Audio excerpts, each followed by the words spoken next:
Hello students, today we are going to discuss Lamps in the Whirlpool by Rajam Krishnan. Rajam Krishnan was born in 1925 in Mussoorie, Tiruchi district. She is an important Tamil writer. She is a feminist. Her works depict the lives of women in Tamil Nadu, particularly the Brahmin woman, in a realist style and lucid language. Her language is very simple and clear. It is easy to understand. She has intertwined tradition and modernity in all her novels. This is one of the hallmarks of her writing. And she has portrayed the plight of women in society. The plight of women is same irrespective of whether they are traditional or modern.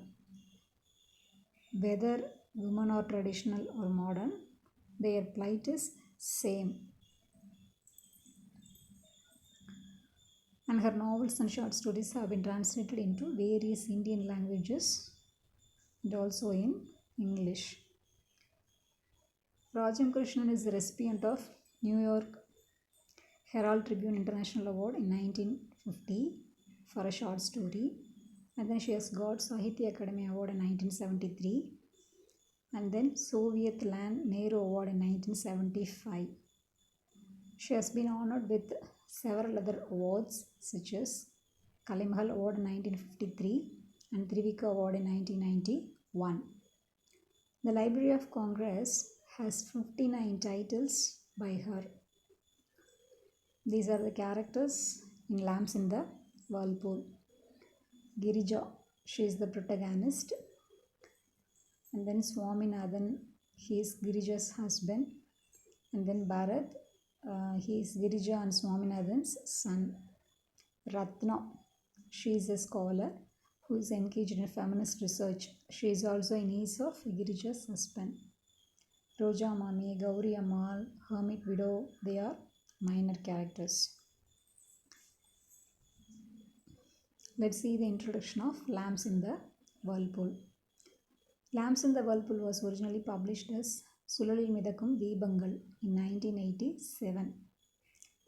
The title of the novel is charged with feminist significance. The title itself shows that it's a feminist novel. The central image in the novel is the small leaf boat carrying an oil-soaked wick sailing in the Ganga. Pilgrims who are all going to Ganga, they set out such leaf boats down on the river. Some boats succumb to the current and some do reach the shore far away. The tiny leaf boat with the burning wick symbolizes the fragile but courageous woman in our society trying to cope up with its foes. And this is the summary of Lamps in the Whirlpool. Like any other writer with a social conscience, the author could not but raise her voice against the injustice done to women, either within the family or outside its circle by men as well as women. Rajam Krishnan raised her voice against the injustice done to women, either by men or by women. Sulalil Midakum Deebangal portrays the struggle of an educated young woman in an Orthodox Brahmin family. Actually, the protagonist is Girija. She belongs to a Brahmin family, very Orthodox family, and she finds her and come out of its stultifying routines and not to submit to its painful demands. The novel is frankly feminist in its theme, treatment, and language. The Indian woman in the family is worshipped as an angel if she annihilates herself for the sake of others. Usually in Indian society, we treat women as goddess. We usually worshipped women as goddess. We have lot of deities.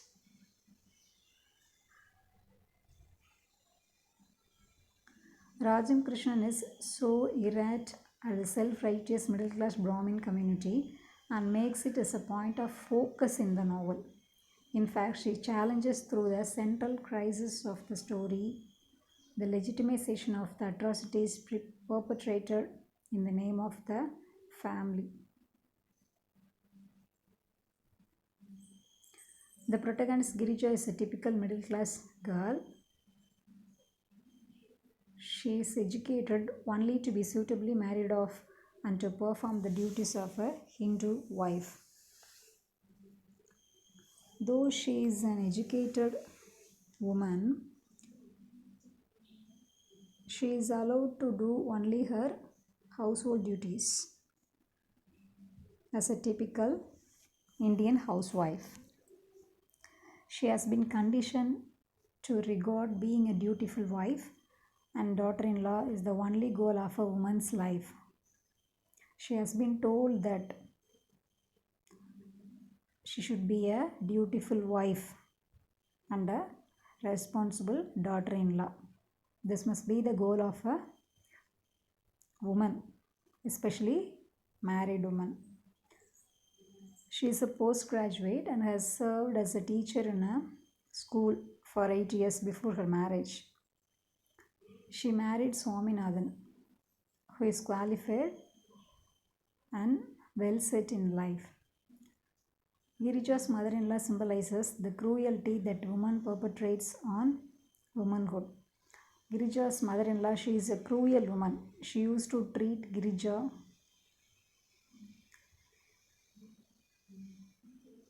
without any kindness. After bearing 2 daughters and a son, actually Girija has 3 children, 2 daughters and a son. And serving her mother-in-law with uncompromising devotion for 17 years, she realizes the emptiness of her life. At one point of time, Girija, she started thinking of her life. 17 years have passed. She now realizes the emptiness of her life. She is shocked to know that she has all along been exploited both by her husband and mother-in-law. Now only she has realized that she has been exploited by her husband as well as by her mother-in-law. Girija's mother-in-law selfishly makes her observe strict rules of austerity and piety described in Tamil as Madi and Acharam. Girija's mother-in-law, she wants to impose some strict rules on Girija. Her husband is the embodiment of callousness. He is totally insensitive to the feelings of his wife. He never cares about his wife's desires and wishes. She is awakened by the talk of consciousness raising by Ratna, her husband's niece. Girija is actually awakened by the speech of Ratna, who is a scholar and who is engaged in feminist research, and she is also her husband's niece. One day, in male egoistic anger, he throws down the plate when the food is not to his liking. One day, Girija's husband, Swaminathan, he throws down the plate because the food is not tasty.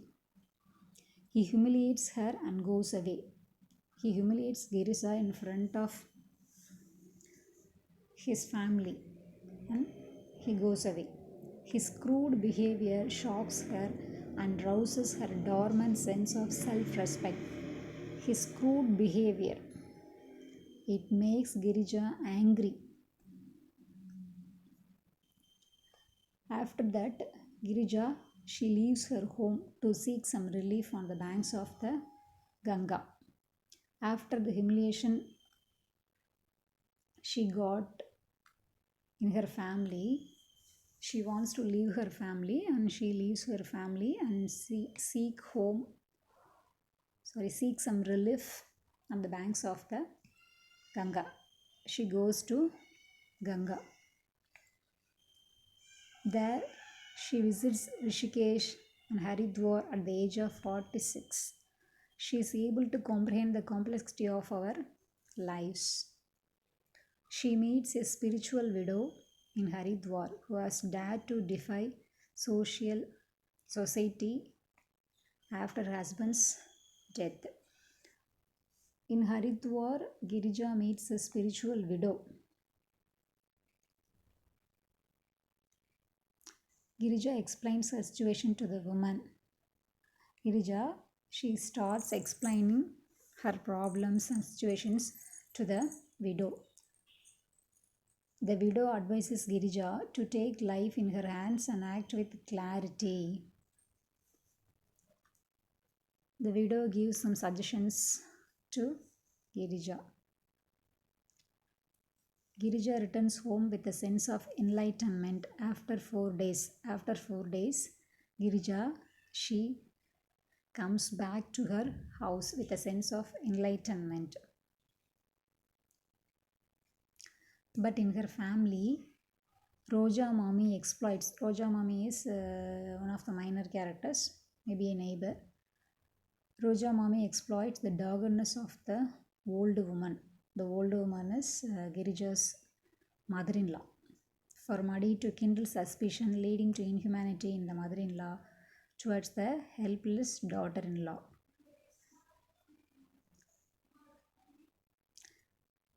Girija discovers to her horror after he escaped in Haridwar that all that glitters is not gold. Roja Mummy and her husband are really social culprits, amassing money and treasures illegally, holding part of them in her husband's steel almirah. Actually, Roja Mani and her husband are really, they are social culprits. They used to steal money and treasures illegally. Rojamani, she tells something about Girija to Girija's mother-in-law, that she also has gone to Haridwar and there she didn't see Girija. Like that, she says something to Girija's mother-in-law. Girija's mother-in-law, she trusts everything said by Rojamani. Rojamani has business to interfere in Girija's family affairs and set her husband and mother-in-law against her. Actually, Rojamani, she has turned Girija's husband and mother-in-law against her, pretending to preserve their madi and achara. Rojamani lies that she did not see Girija in Haridwar while offering obedience to Swamigal only to slander and malign an innocent woman. It is a pity that the old woman cares more for Rojamani's offended self-respect than for her daughter-in-law's feelings. Girija's mother-in-law, she is more concerned about Rojamani's words than her daughter-in-law's feelings. She never cares about her daughter-in-law. She trusts only the words of Rojamani. Even Girija's husband and mother-in-law, they charge her with infidelity and order her to leave the house. Girija's husband and her mother-in-law, they both order Girija to leave the house because of her infidelity. She is not true to her husband. The old lady encourages her son, that is Girija's mother-in-law. She encourages her son. The milk is spilled and nothing can be done about it. Let her take her belongings and leave. Girija's mother-in-law, she tells her son that once the milk is spilled, it is waste. Nothing can be done about it. So Girija let her take her belongings and she can leave the house. Horrified, Girija goes to Ratna, who is engaged in feminist research in Delhi University. There, Ratna and her friends give her refuge and take care of her as if she were a wounded bird. Ratna and her friends, they take care of Girija. Then Girija seeks employment with a nun who runs a home for refugee children. Her concern now is to see that her daughters are not destroyed by the family regime. Girija's only concern is to save her daughters from her husband and the cruel mother-in-law. All along, Girija had been a victim of the strict rules of orthodoxy. Throughout her life, Girija had been a victim of the strict rules of orthodoxy. Girija painfully recollects how her children are denied the joys of being caressed and fondled by their mother from a tender age, as it would violate the Madi. Girija, she is recollecting how her children are denied happiness because of her mother-in-law and her husband.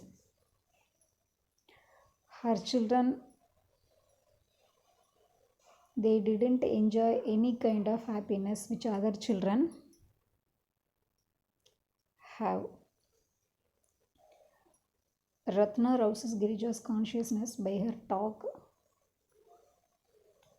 I cannot bear to see a talented person like you trapped in a life ruled by blind orthodoxy. Actually, Ratna only, she awakens the spirit of Girija through her speech. You are such an educated person, you are such an educated woman, you should not be trapped in a life ruled by blind orthodoxy. This is how Ratna awakens the spirit of Girija. The Madi concept is quite outdated and only a means to torture people. And Ratna also says that the Madi concept is outdated, and which means it is only to torture people. Then Ratna may be taken as a mouthpiece of Rajam Krishnan. Actually, Rajam Krishnan, she says whatever she wanted to convey through the character Ratna. Actually, Ratna acts as a mouthpiece of Rajam Krishnan. Her conscience find a voice through Ratna. The wrongs done to women in the name of Madi have deeply hurt her. Actually, Ratna as well as Rajam Krishnan, they are deeply hurted by the wrongs done to women in the name of Madi. Then Ratna tells Girija that what a disgrace, they treat you like a worm and make you work like a machine. They never treat you as Ratna tells Girija that your husband and mother-in-law, they never treat you like a woman. What a disgrace. They treat you like a worm and make you work like a machine. They never care about Girija and her children and her feelings, everything. Then Ratna says, harmony is achieved only when all the noted are in perfect accord. A single note, however melodious, does not create harmony. Harmony cannot be achieved through softness, through obedience. Although the novel deals with the Brahminical milieu and its orthodoxy, It also evokes the image of the Indian woman and her plight caught up in obligations towards her family.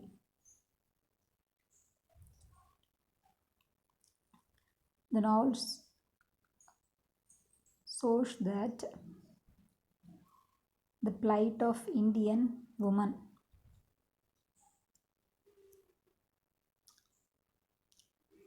Rajam Krishnan is pained to see that the majority of the Indian women have no sense of self at all. Majority of the Indian women, they have no sense of self. They don't want to question anyone. They don't want to question even their husband, their mother-in-law.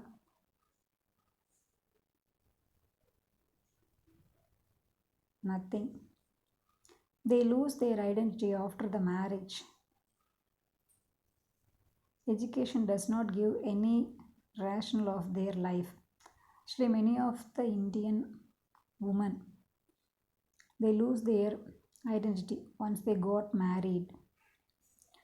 Even though they are educated, their education does not give any rationale of their life. They don't think like an educated woman. That is the problem. They become sacrificial goods in the ritual of running the family. They want to become a dutiful wife and become a scapegoat.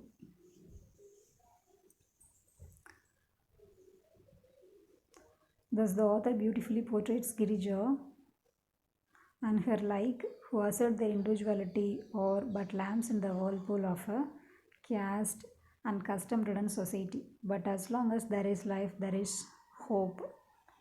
Through the character of Girija, the author has portrayed the plight of Indian woman. Girija is not the only woman.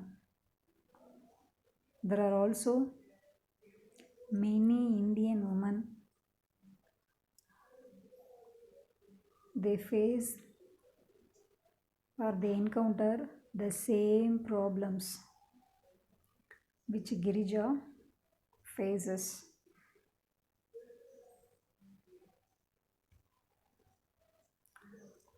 But as long as there is hope, there is life. If a woman is hopeful, everything will be perfect soon, everything will be settled soon. If she has hope, there is life.